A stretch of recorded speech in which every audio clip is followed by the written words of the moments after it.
আয়াত 17। فمن أظلم ممن افترى على الله كذبا أو كذب بآياته إنه لا يفلح المجرمون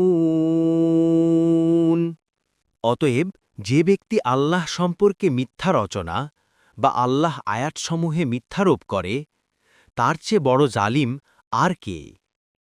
নিশ্চয় অপরাধীরা সফল কাম হবে না।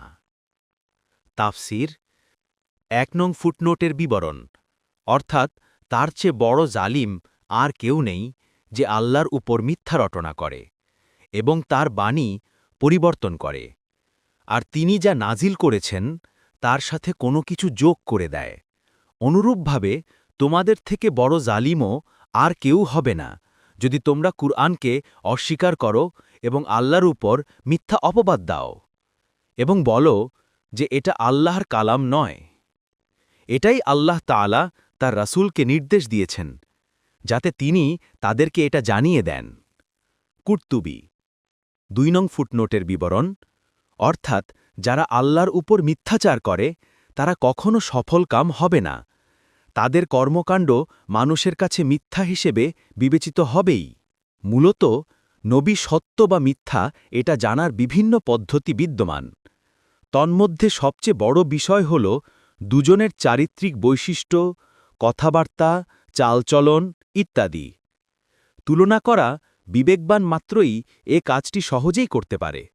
মুহাম্মদ সাল্লাল্লাহু আলাইহি ওয়াসাল্লামের সাথে মুসাইলামা কাজ্জাবের কোনো তুলনা কি চলে?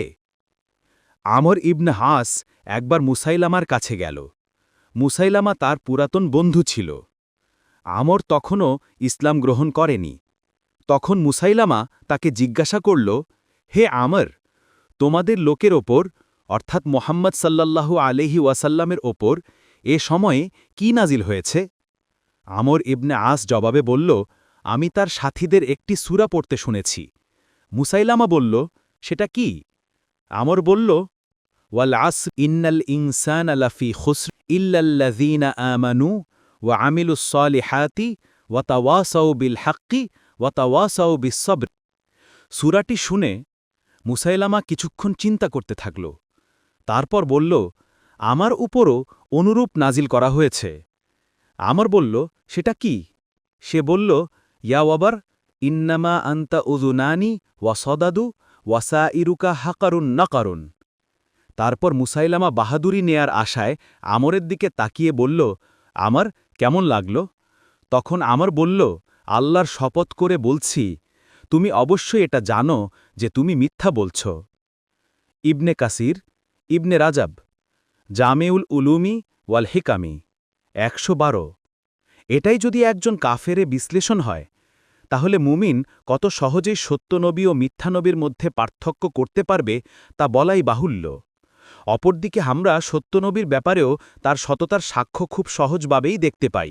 আবদুল্লাহ ইবনে সালাম বলেন, যখন রাসূলুল্লাহ সাল্লাল্লাহু আলাইহি ওয়াসাল্লাম মদিনায় আগমন করেন তখন লোকেরা চতুর্দিক থেকে ধেয়ে আসল।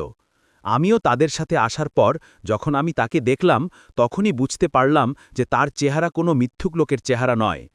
তখন আমি প্রথম যে কয়েকটা কথা শুনেছিলাম তা হল, হে মানব সম্প্রদায়, সালামের প্রসার করো, খাবার খাওয়াও, আত্মীয়তার সম্পর্ক ঠিক রাখো এবং রাতে মানুষ যখন ঘুমন্ত থাকে তখন সালাত আদায় করো।